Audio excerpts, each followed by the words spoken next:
I define affirmative action as intentionality.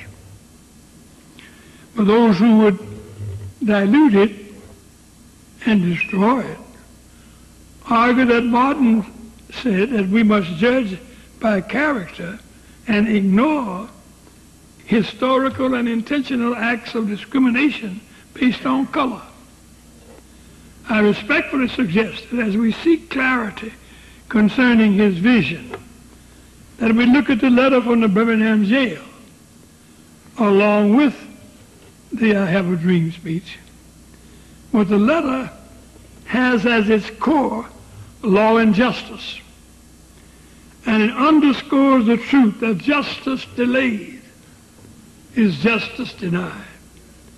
It lays bare the blessing of struggle, and the holiday honors the divine nature of struggle. This godlike creature called human hungers for freedom, yearns and groans for liberation, and resists any force that seeks to inhibit or enslave it. Even little chickens create turbulence in the shell when they're ready to be liberated. I've had some Easter eggs for my grandchildren. Well, they were really my great-grandchildren.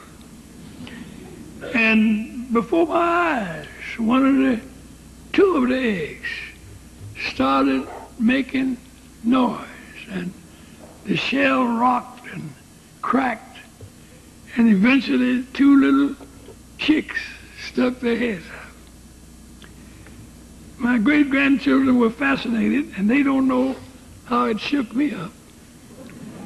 But it reminded me that there is a spirit in the universe, particularly that which is encased in humans, that is restless and fidgety and dissatisfied and uncomfortable until it has found its freedom.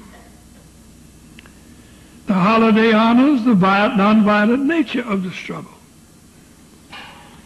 It established the efficacy of nonviolence in achieving social change.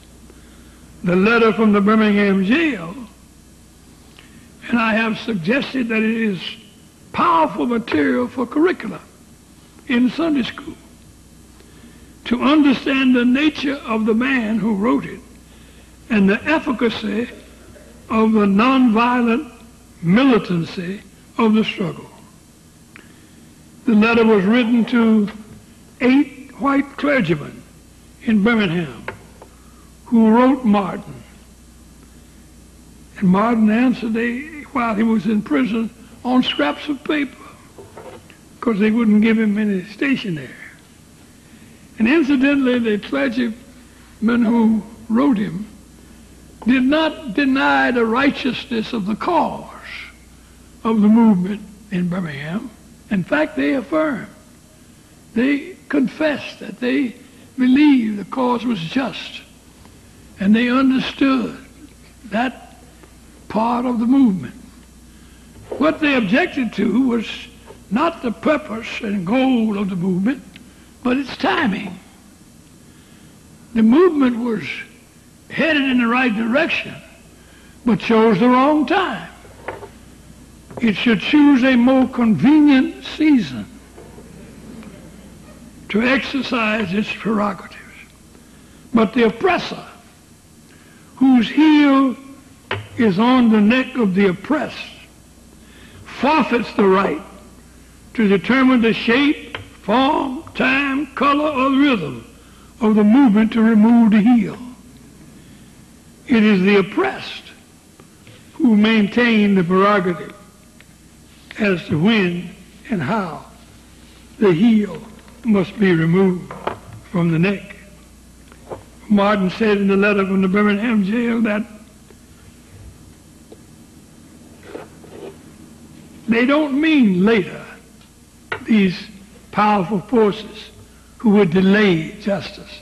They say later, but they really mean never. And so we should genuinely and joyfully seek to shape the future from the vision in our celebration. We must not stop with honoring the man. We must honor the mission as well. There's something wrong with ennobling the missionary and rendering ignoble or even ignore the mission. Today's calling, as we celebrate, is not only to stop and help the wounded traveler on the Jericho Road. It is to pave the Jericho Road so that it not become convenient to assaulting the poor and those who travel on their life's journey. Our celebration must move beyond charity to love. Charity will give a hungry man a fish sandwich. Love will teach him how to fish. But love will not stop there.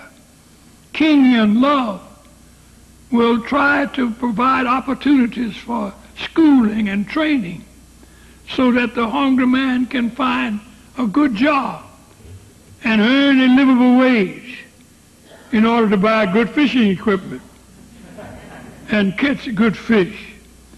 But love will not stop there. Love will go to see that the water in which he has to fish is clean and non-polluted in respecting God's creation.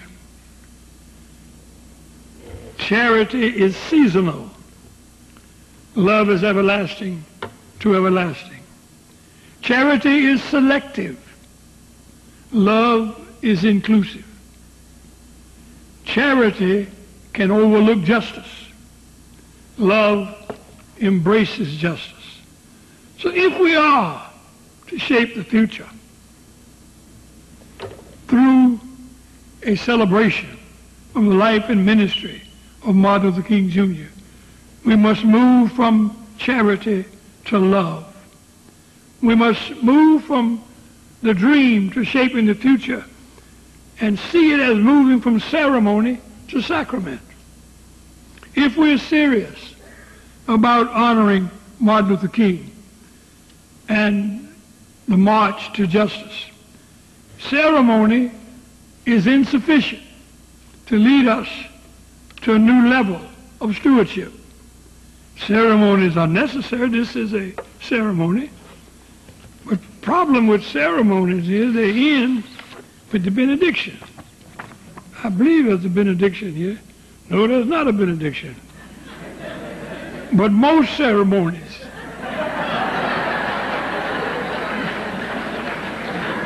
end with the benediction. And that is insufficient. We must move from ceremony to sacrament. See, sacramental living, sacraments begin with the benediction. They do not end with the benediction. Sacrament, baptism is a sacrament, but the act of baptism is a ceremony. The sacrament begins in your righteous living after you baptize. If you not become a new creature after baptism, you stop with ceremony, and you did not begin the process of sacramental living. Baptism is ceremonial. Ceremonial patriotism concludes with waving the flag on the 4th of July.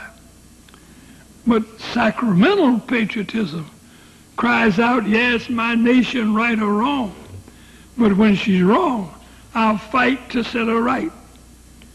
Ceremony is putting a ring on her finger at the wedding.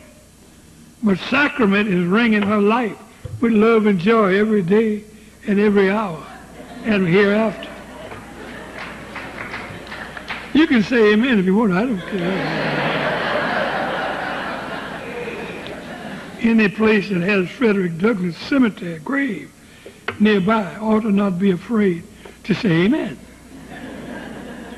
And so it's with that sacramental perspective that I challenge you to approach the celebration of the life and ministry and mission of Martin Luther King.